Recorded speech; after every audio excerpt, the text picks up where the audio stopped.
أملاخ بزح ساعن ببزح منقدن قدم نبوتاتنا ودبيات كيرو تزارب أبزن دحروت معالفتات قنا بتوراس كله زقبرو ون علم زفتر ودو غيرو تزاربنا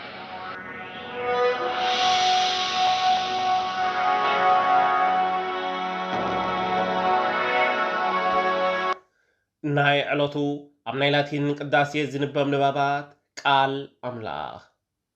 قداماي نباب قداماي مصحف نقس معرف 21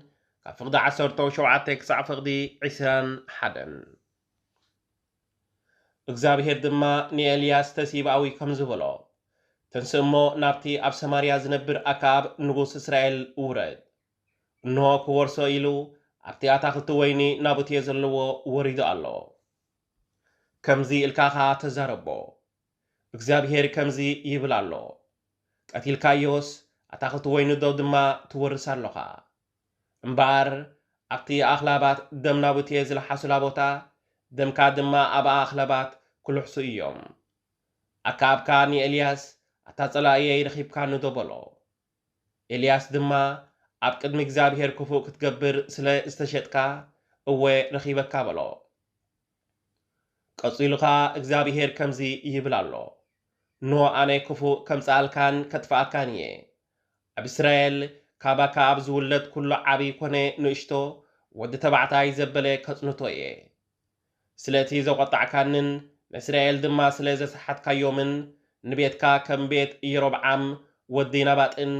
ከም ቤት ባሳዕ ወዲ ኣሕያን ከጽንታ እየ ብዛዕባ ኤልዛቤል እውን እግዚአብሔር ከም ዝበለ ንኤልዛቤል ኣብ ጸግዒ መካባብያ ይዝርኤል ኣኽላባት ክበልዕዋ እዮም ካብ ቤት ኣካብ ኣብ ከተማ ንዝሞተ ኣኽላባት ክበልዕዋ እዮም ኣብ መሮኑ ዝመተኻ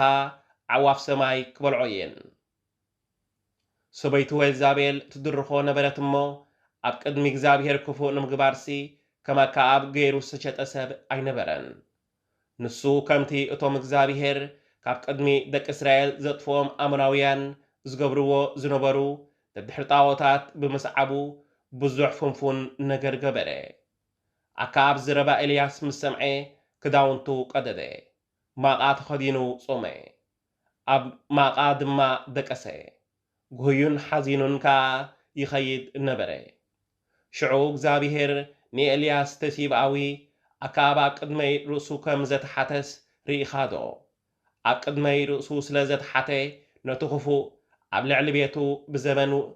ወዱ እየ ዘምጾ እምበር ብዘመኑ ኣየምጾን እየ ብሎ ካልኣይ ንባብ ካብ መዝሙር ዳዊት መዝሙር 51 ካብ ፍቕዲ 1 ክሳብ ፍቕዲ 19 ወኣምላኽ ምእንቲ ዘለዓለማዊ ምሕረትካ ኢልካ ይቕረበለለይ ምእንቲ ዓብዪ ድሕዳሕኻ ኢልካ ኣበሳተይ ደምስስ ካብ ኣበሳተይ ኣጸቢእካ ሕጸበኒ ካብ ሓጢኣተይ እውን ኣጽርየኒ ኣነ ኣበሳተይ እፈልጥ ኣለኹ ሓጢኣተይ እውን ኩሉ ግዜ ኣብ ቅድመይ እዩ ኣነ ንኣኻ ንበይንኻ ጥራሕ በደልኩ ኣብ ቅድሚኻ እውን እከይ ገበርኩ ስለዚ ክትፈርደኒ ሓቅኻ ኢኻ እንተቐዛዕካኒ እውን ቅኖ ኣለኻ ኖ ካብታ ዝተወለት ኩላ መዓልቲ ጀሚረ ሓጠ እየ ካብታ ኣደይ ጸነሰትኒ መዓልቲ በደለኛ እየ ንስኻ ቅንዕናን ሓቅን ኢኻ ትፈቱ ጥበብ መሃረኒ ካብ ሓጢኣተይ ምእንቲ ክነጽሕ ኣጸቢእካ ኣጽርየኒ ካብ በረት ክጽዕዱ ሕጸበኒ ባህታን ሓጎስን ኣስማዓኒ ሽዕሽሕ እኳ ቐጥቂጥካኒ እንተነበርካ ክሕጐስ እየ ንገጽካ ካብ ሓጢኣተይ ከውሎ ንብዘሎ ኣበሳተይ እውን ደምስሶ ወኣምላኽ ጽሩይ ልቢ ፍጠረለይ ጽኑዕ መንፈስካ ኣብ ውሽጠይ ሓድስ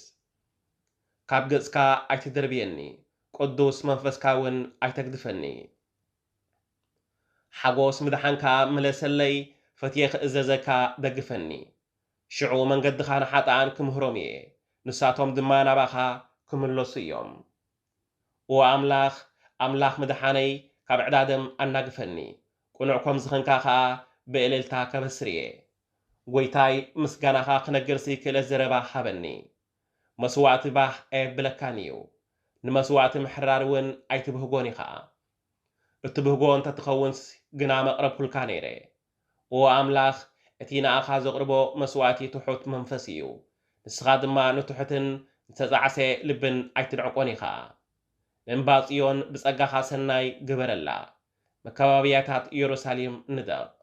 ሽዑ ብመስዋዕቲ ጽድቂ ብዝሓርድ መስዋዕቲ ብምሉእ መስዋዕቲ ባህ ከብለካ እዩ ሽዑ ኣብ መሰዊኢኻ ኣራሑ ከቕርቡልካ እዮም ሳልሳይ ንባብ ካብ ወንጌል ማቴዎስ ምዕራፍ 5 ካብ ፍቕዲ 43 ክሳብ ፍቕዲ 48 ብጻይካ ኣፍቅር ጸላኢኻ ጸላእ ከም ዝተባህለ ሰሚዕኩም ኣለኹም